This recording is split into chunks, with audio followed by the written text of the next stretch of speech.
काही इतर जे काही लोकांचे जे सर्वसामान्य लोकांचे प्रश्न असतात ते प्रश्न ठीक आहे. आता ही रिसिप्ट त्यांना दिलेली आहे आणि हे मी पत्र घेतलंय माझ्याकडे. याच्यामध्ये जे म्हटलं गेलेलं आहे जे सांगते ते म्हटलंय याच्यात आता लोक म्हणतात की कोटेशन आम्ही भरलं पण आम्हाला मिळालं नाही. ठीक आहे, त्याच्यामध्ये काय तरतूद आहे तर हे 25 रुपये प्रति आठवडा किंवा म्हणजे अर्थात मागणी केली, पत्र दिलंय की मला पाहिजे, त्याच्यानंतरची किती दिवसात त्यांनी त्यांचं हे बघितलं पाहिजे आणि ते पैसे दिले ते कोटेशन भरून घेतलं पाहिजे. याला तरतूद आहे की 15 दिवस शेतीसाठी आणि 10 दिवस शहरासाठी ग्रामीण भागातला.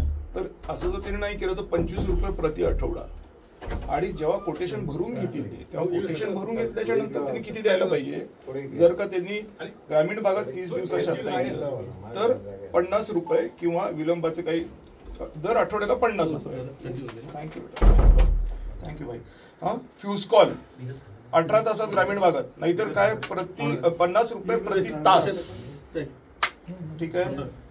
त्याच्यानंतर वितरण ट्रान्सफॉर्मर, जर ट्रान्सफॉर्मर 48 तासात नाही मिळाला तर प्रति ग्राहक 50 रुपये प्रति तास.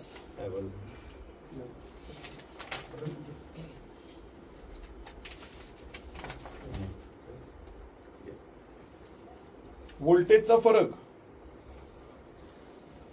लाईन ट्रिप झाली म्हणतो आपण, दर आठवडा 25.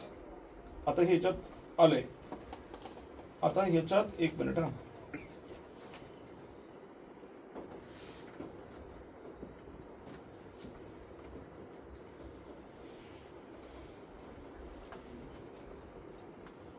गुणवत्ता याच्यामध्ये व्होल्टेज डिप झाले तर व्होल्टेज डिप स्वेल 50 रुपये प्रति इव्हेंट, ज्याच्यासाठी व्होल्टेज कमी होतं. व्होल्टेज डिप झालं म्हणजे 50 रुपये प्रति घटना. लहान व्होल्टेज व्यत्यय, लाईट जाणे याला आपण म्हणू शकतो,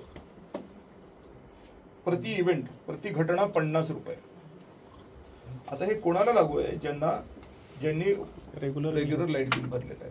मग रेग्युलर लाईट बिल भरलं तुम्ही आणि तुम्हाला आता कन्नड शहर आहे उदाहरणार्थ, सगळे रेग्युलर लाईट बिल भरतात बऱ्यापैकी, त्यांना तर सारखं त्याने अंधारातच राहावं लागतं संध्याकाळच्या वेळेला. द्या पैसे आणि देतो पैसे असं लेखी घेतलंय. आता साहेब तुम्ही सांगा काय तुमच्या वतीने तुम्हाला सांगायचं. स्टेटमेंट. हा तुमचं स्टेटमेंट आताच द्या ना, नंतर कशाला देताय? आताच द्या ना सगळ्यांच्या समोर. हे वाचून दाखवा. हे वाचून दाखवा. हे वाचलं तरी चालतं. हे स्टेटमेंट आहे तुमचं पत्र स्टेटमेंट आहे तुमचं. तेवढं सांगून तेवढं वाचून द्या, झालं संपला विषय. महावितरण कंपनीमध्ये जे काही तांत्रिक हे असतात त्याच्यासाठी ऑटो कॉम्पेन्सेशन चालू केलेलं आहे. जसे की नवीन वीज जोडणीत विलंब, वीज पुरवठ्यात व्यत्यय, पवित्र दुरुस्ती या संदर्भात ऑटो कॉम्पेन्सेशनचे काही प्रस्ताव आलेले आहेत.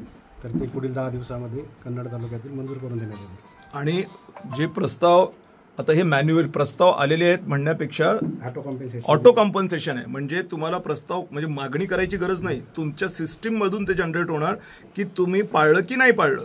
जे आपण आता बोललोय की 50 जर लाईन ट्रिप झाली, व्होल्टेजचा प्रॉब्लेम झाला तर काय प्रति घटना 50 रुपये, ट्रान्सफॉर्मर 48 तासात नाही मिळाले तर मग 50 रुपये प्रति तास. हे तुमचे जे ह्याच्यामध्ये तरतुदी तुम्ही मला दाखवलेले आहेत इथे, या तरतुदी नाही पाळल्या तर ते पैसे मिळणार. बरोबर आहे ना? असंच आहे ना? ते आमचं कम्प्युटराइज सॉफ्टवेअर तयार झालं, त्याच्यात ते ऑटो येणार, सगळं ते ऑटो येणार आहे आणि ते पैसे पुढच्या बिलामध्ये दिसणार आहेत. बरोबर आहे ना?